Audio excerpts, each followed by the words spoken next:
गौशाला के नाम पर करोड़ों का घोटाला। मथुरा में हो रही गौवंशों की हत्याएं।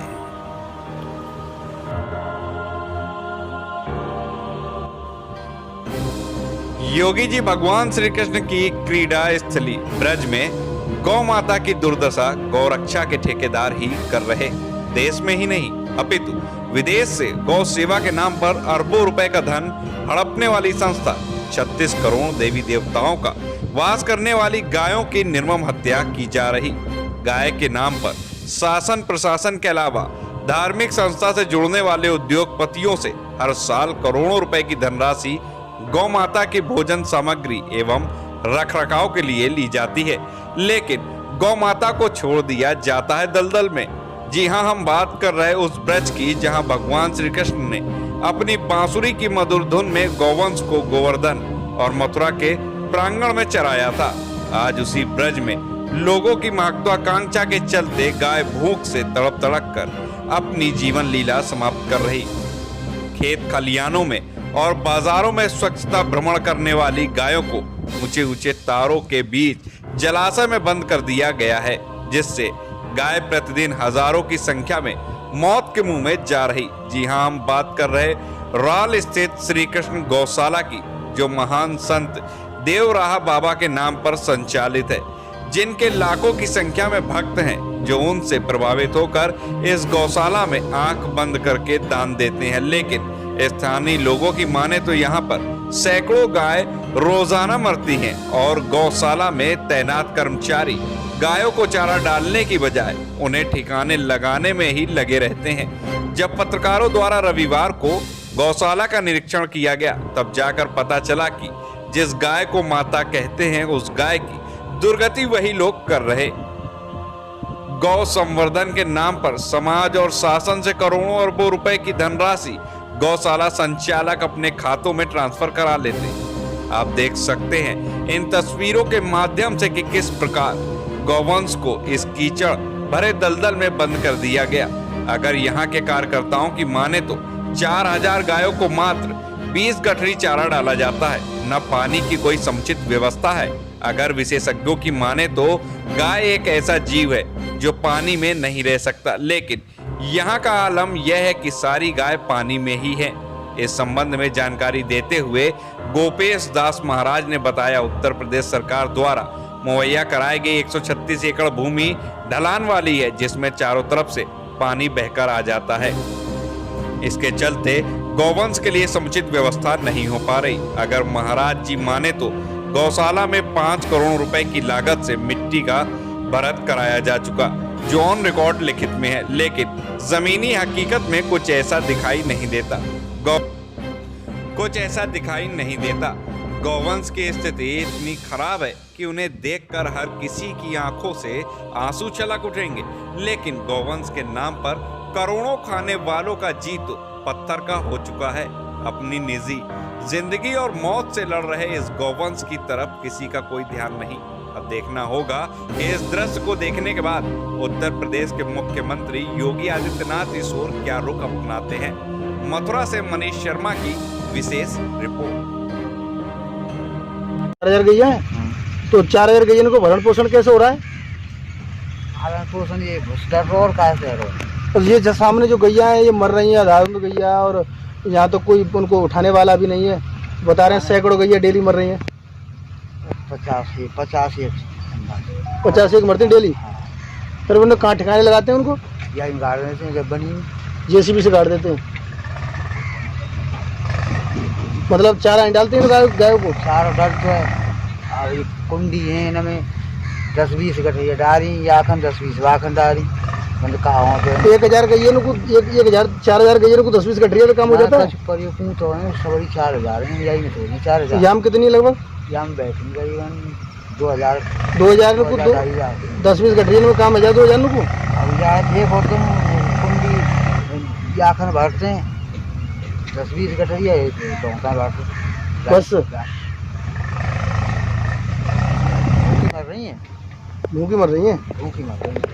कछु पे गड्ढे में फंस रही हैं, कमजोर फंस जाए तो निकाले। अच्छा, कमजोर गाय ने तो वो बैल वगैरह बुई ना खाने देते होंगे। हाँ, ढींगरा ना खाऊंगे। तो वे तो वैसी मर रही है, सब देखे सब सूख रही है गाय यहाँ पे। सब तो मरी रही हैं। अच्छा, करोड़ों रुपए आते हैं ऊपर से, फिर उसके बाद भी ये गायों की सेवा नहीं हो रही है, उनको मारा जा रहा है, क्यों? अरे अब भाई हमें तो यहाँ जानकारी है ना है क्या है ऊपर। अच्छा, आज क्या हुआ था, कौन कौन आए थे आज यहाँ? हम तो रहते अब ये मिश्रा जी के संग हमें पुलिस वाले फिर ने बहुत व्यवस्था करवाई, लत्ता उतार के घुसे वे दवाइए वे बच्चा, और वे बच्चा पड़े पानी में खांचे में, एक आध दो तो मई के संग मरे। फिर ने हालत देख के फिर खींचे हैं जब ये आए हैं यहाँ से, ये मशीन आ गई है, अब यहाँ निकाल लग रही है, पानी नहीं डाले पीने को पानी नहीं है। हाँ, गाय पानी ना हो जब देख के पानी नहीं, फिर पानी पीवे जाते हम फंस जाते मजे। अच्छा, पानी का निकास भी नहीं है, बरसात का पानी है इसमें? बरसात को सही। अच्छा, कछु प्यासी मर रही है, कछु भूखी मर रही है? कुछ सही मत बहुत। बताएं, महर्षि देवरा बाबा के नाम पर एक गौशाला खोली गई है, जिनका महान नाम है, बहुत उच्च कोटि के संत रहे हैं। उसके बाद गायों को यहाँ संरक्षित करने के बजाय उनको धीरे धीरे करके मारा जा रहा है। यहाँ पर ये भी है महाराज जी कि 4000 गायों को मात्र 4 या 5 गठरी चारा डाला जाता है, जिसके भूखमरी के कारण ये गाय मर रही है। क्या कहना चाहेंगे आप? एक तो मैं इस बात का, अभी आपने जो कहा कि मारा जा रहा है अथवा 4-5 गठरी भूसा दिया जा रहा है, आप गोदाम में जाकर देखें और जो सुबह उस समय आए जब चारा डाला जाता है, 4000 गोवंश जो आया है वो किस दशा में यहाँ पहुँचा है, क्या स्थिति में यहाँ पहुँचा है। प्रशासन अथवा यहाँ के जो लोकल जो गौ भक्तों के माध्यम से गौशाला बनी है, उनका भाव मारने का नहीं है, उनको बचा करके संरक्षित करके संवर्धन का कार्य आगे आने वाले समय में यहाँ होने का, क्योंकि बहुत बड़ी जगह है।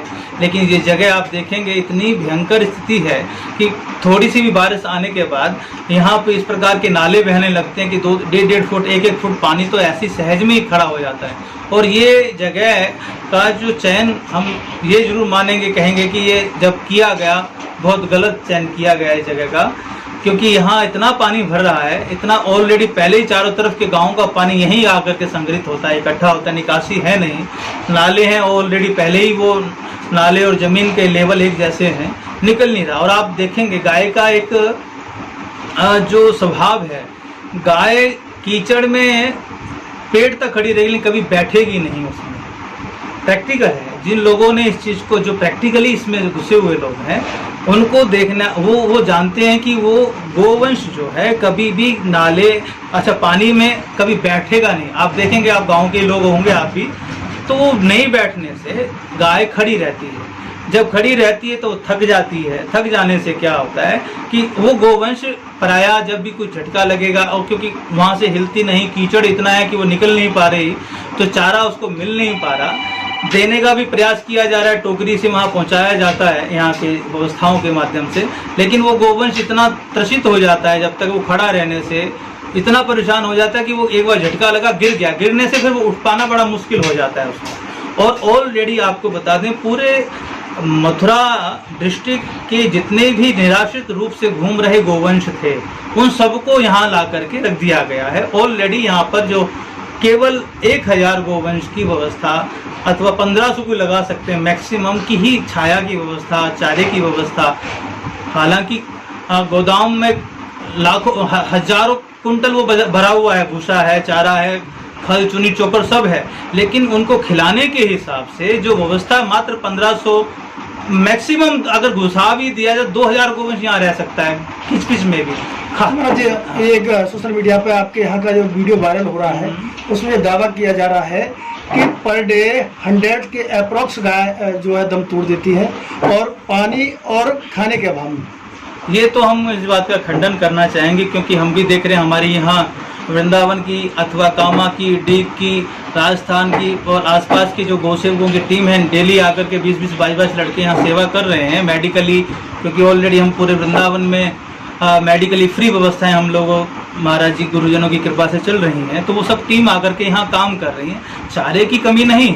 हम आपको बताएं ना कि यहाँ वृंदावन से जो गोवंश आया है, अथवा कहीं से भी जो गोवंश है, वो गौशालाओं वालों ने अपने गोवंश, जो कमजोर गोवंश था, उन सब गोवंश को, क्योंकि गोवंश से खाली करना था मथुरा सड़कों को, तो वृंदावन के और भी अन्य गौशालाओं ने जो बहुत ही कमजोर गोवंश इस कोरोना महामारी के चलते, आर्थिक तंगी के चलते जो स्थितियां गौशालाओं की बनी हैं, तो वो उन लोगों ने कमजोर गोवंश निकाल दिया। जो चारों तरफ फैला हुआ गोवंश था, वो अब आपको यहाँ एक जगह दिखाई दे रहा है, जिसका परिणाम स्वरूप, क्योंकि ऑलरेडी पहले से ही वो अधमरा था, यहाँ हाँ ये कह सकते हैं चारे की कमी नहीं, लेकिन उन तक पहुँच नहीं पा रहा, अथवा वो जो कमजोर गोवंश है वो खा नहीं पा रहा। क्यों नहीं खा पा रहा? क्योंकि मजबूत गोवंश हमेशा पहले खा लेता है, कमजोर गोवंश तो बचा खुचा जब उसका पेट भर जाए तब यह स्थिति होती है। अब इसकी व्यवस्था क्या की जा रही है, क्या उपाय इसकी व्यवस्था जो चारे की, क्योंकि कुल मिलाकर के जब पेट में अन्न नहीं जाएगा तब तक शरीर में ताकत नहीं आएगी, तो उसके हिसाब से अभी लड़ामनी जो चारे की जिसमें खिलाया जाता है, लड़ामनी आदि खूब बनाने का प्रयास चल रहा है, और इसमें कोई दो राय नहीं। एक व्यवस्था जो बिगड़ी है उसको संवारने में कुछ समय तो लगता ही है। हम आज जो आप देख रहे हैं, आने वाले हफ्ते के बाद अगले हफ्ते आप देखेंगे तो आपको बहुत कायाकल्प इस चीज़ का दिखेगा। मैं उन सबका भी धन्यवाद करता हूं जो लोग आकर के, जिन लोगों ने ये प्रचारित किया हाँ कि किस प्रकार से हो रहा है। मैं उनसे ये भी निवेदन करूंगा कि महानुभाव, आप लोग आकर के इस प्रकार का जो स्थिति नेगेटिविटी आप फैला रहे हैं, आप प्लीज कृपया करके यहाँ आकर के श्रमदान कीजिए। आपकी गोभक्ति को परिणाम तब होगा, खाली नाम करने से नहीं होगा। ये आप सबसे मेरा निवेदन है। और यहाँ जो प्रशासन शासन के माध्यम से जो व्यवस्थाएं अब चल रही हैं, वो समाधान पहले से चल ही रहा था, लेकिन अत्यधिक 4-5 गुना गोवंश बढ़ जाने से एक साथ 1 महीने की 1.5 महीने के अंदर तो ये समस्या आई। और आपसे पुनः निवेदन करते हैं कि आप लोग समस्या ना बन के समाधान का प्रयास करें। गोवंश मर रहा है तो आप लोग देख रहे हैं तो भी आप भी पाप के भागी हैं, आकर के सेवा करें तो पता लगे आपको कि किस प्रकार से सेवा की जाती है। खाली सोशल मीडिया आदि पे डाल करके ये नाटक ना करें। और यहाँ जो व्यवस्था में लगे हुए लोग हैं वो समाधान के लिए हैं, ना कि वो कोई इन गोवंश को मारने के लिए। आप जय श्री कृष्ण, जय श्री राम।